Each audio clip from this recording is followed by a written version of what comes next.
Did you know that the way you design your room could affect your children's mood?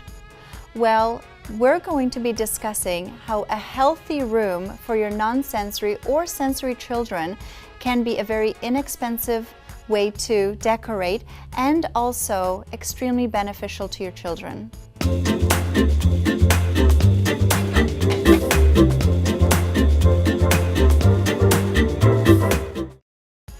Hi, this is Deanna Kleine. I'm the founder of West Coast Lifestyle Group. We provide real estate services for buyers and sellers on the West Coast. Thank you so much for joining us on this video. We do provide lifestyle content to you and your family. So we do hope you enjoy it. Please thumbs up our video and share, comment below. Give us some ideas about what you do to decorate your children's room and why. And we would love to hear all your feedback. So I'm really excited to have these two parents here with me. So this is Anastasia, she's a 3-year-old daughter, and Pete, he has 2 daughters, 8 and 16, 8 and 16, and 2 sons. One is 7 and 12. Wonderful, okay. Well, thank you so much for joining me. We're really excited to have you on board, and we're going to be discussing decorating children's rooms.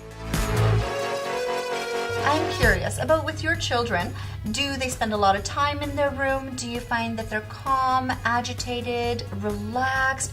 Do they study in their rooms or just play video games?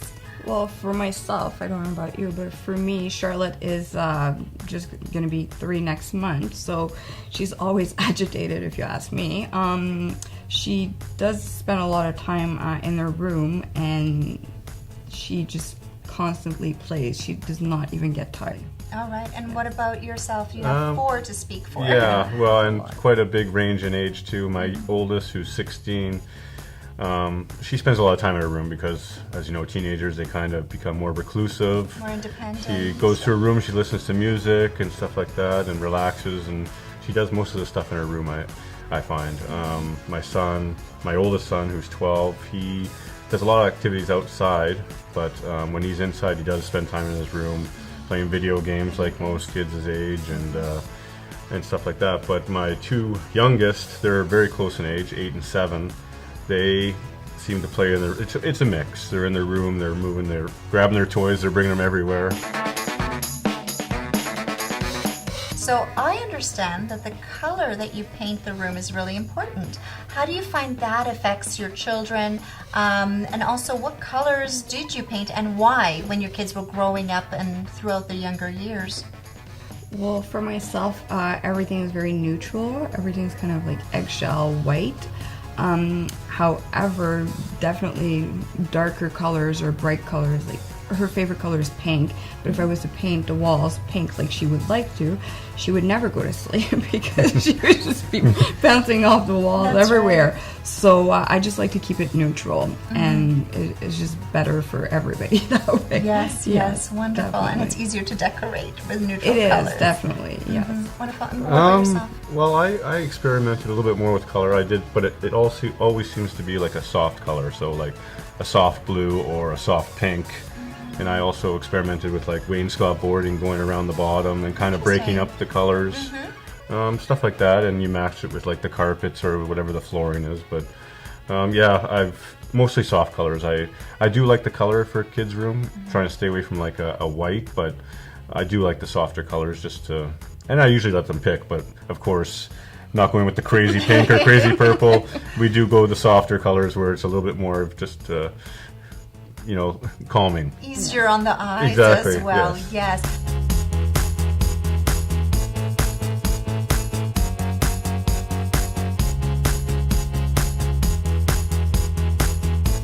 And moving on, I find a really fascinating topic is music. So what your children are listening to. And I know music is really important to us in our daily lives to unwind and all these different things. And what about you? Like, do they choose their music? Is this something that maybe they're listening to what you're listening to? And what is that? Well, for me, Charlotte loves Michael Jackson. Anyways, She basically, she begs to listen to videos on YouTube. She knows how to get to YouTube on the TV, and she's not even 3 yet. No. Amazing. And she knows who she likes. I love Rihanna, so she knows I love Rihanna. And she just listens to pretty much anything I listen to. But when she was smaller, I would do classical music and then just like kids music. Okay. But even though she's just turning 3, she's outgrown the kids music, in my personal opinion. Wow. She just loves like our kind of music. Amazing. So Yeah. just what adults are listening to, and Yes. she gravitates to that. Exactly. Although for I don't know if you know Will Stroit. He's an artist for kids, and there's I don't. Bob's and Lolo. But Will Stroit has pretty good songs, and he also sings in French, and we're French. So it's pretty cool to listen to his music, and it's not as cheesy as regular kids' music. It's actually pretty good. So sometimes, you know, I put on some CDs of his. and Yes, she of likes them. course. Yeah. Awesome.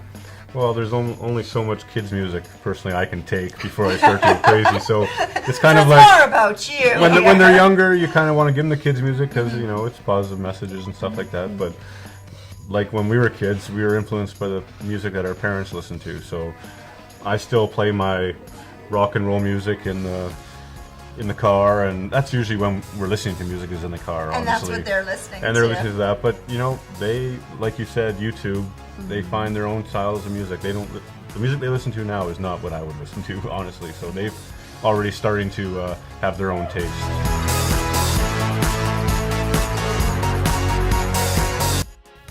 And what about images? Like, for example, posters, paintings, photos, pictures in the kids' rooms. What are your experiences with that? For me, I have this soft pastel color of the alphabet with different images on it. So more educational? Yes, I like to keep it educational for her because there's so many different toys everywhere. So, and we speak French, English, and we do sign language. So it's kind of neat to have something that she can look at and associate, like the letter, the alphabet. So she was able to sing her alphabet since she was like almost not even 2 yet. Wow. So it's pretty cool. So I like to keep it more educational.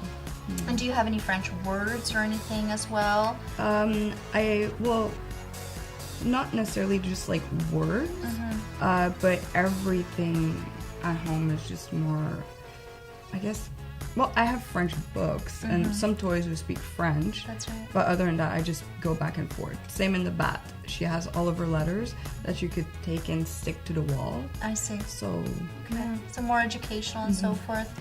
And Pete, you must have a different experience with having such an age gap between Yeah, the well, I've children, seen it too. all the way from birth Yeah. to now 16, and I find like when they're younger, you kind of pick what they have on their wall. So you're putting like animals or, like you said, the alphabet or pictures of trucks and stuff like that. But as they get older, like with my son, when he was 8 years old or so, I said, okay, we're going to paint your room this color. And so we made it kind of like he loves hockey. So it was a hockey theme, right? Blue and green and stuff like that. So it was more towards the sports that they enjoyed, the things that they liked and enjoyed in their daily. Yeah, we asked them, like, what would you like your room theme to be, right? So my daughter, she liked princess stuff, and so it was pink and stuff like that. And my son, it was blue, and we just went on those type of themes. Okay, so there wasn't anything that so it was up to them really. So it wasn't your decision, it was up to them what they enjoyed. Yeah, and as they you get did older, that. right? When they're younger, you don't say what you want because who knows what it could be. It could be something crazy. So you have to kind of limit it. Yeah, no, that definitely makes sense. And you choose, obviously, for your daughter's room what you want in there, right? She's a little bit too young to make those decisions.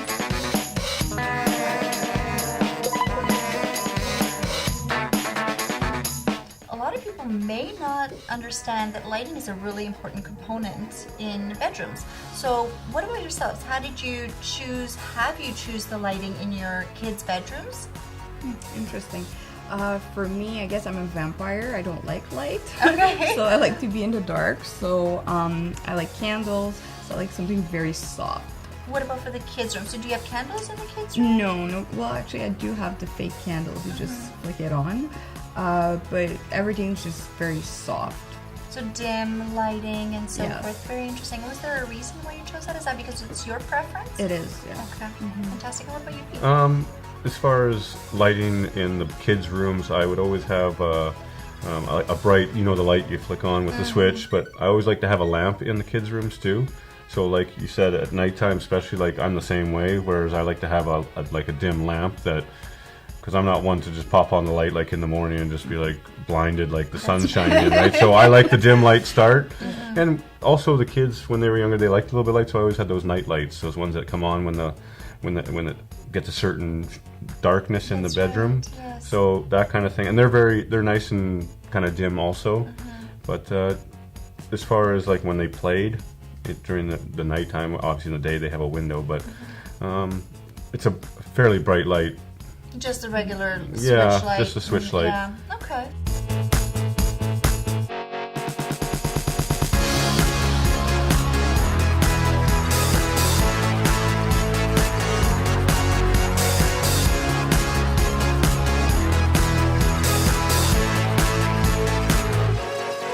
What about electronics in the bedroom? Now that's a big topic this day and age.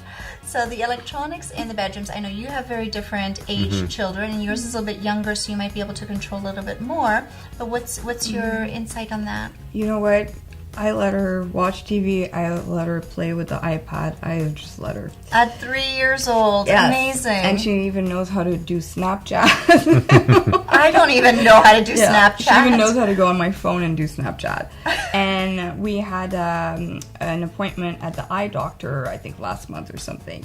And, you know, told him the truth. And he said, you know what, it's okay. As long as they don't have more than like 2 hours at a time of just literally like staring at the screen, they're okay. So limited Yes, time exactly. for electronics and so Yes. forth. And does she have it in her bedroom, or is it mostly in the living room? Oh no, bedroom as well. I mean, she will fall asleep watching Paw Patrol. Okay, Paw Patrol, that's So maybe call me a bad mom, whatever. No, I don't not care. at all. Give her the tablet, okay?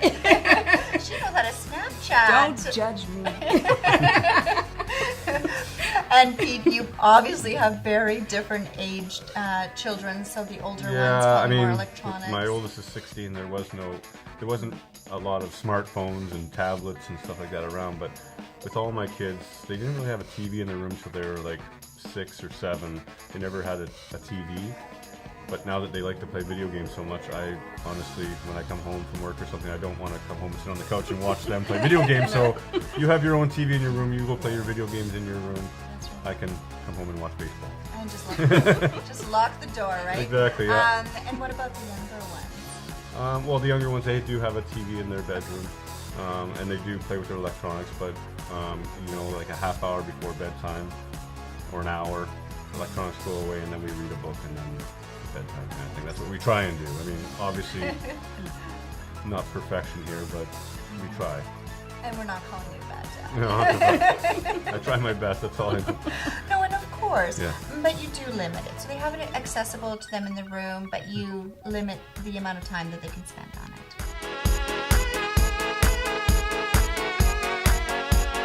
Now, I know you mentioned your son plays video games and has a TV in the room. Is that separate from maybe a study area?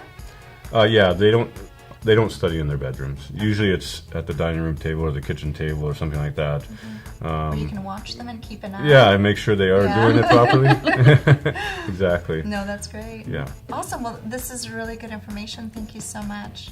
Thank you so much for joining us on this episode about decorating children's rooms. And I do hope you found the information valuable. And thank you so much, the both of you, for joining me. It's been Thank a you for pleasure having me. Thank getting you the for having me, yeah. information from you as well, and seeing how parents do it on their end with the children's rooms. So please do subscribe, give us a thumbs up, yes, that's right, and share our video and comment below as well.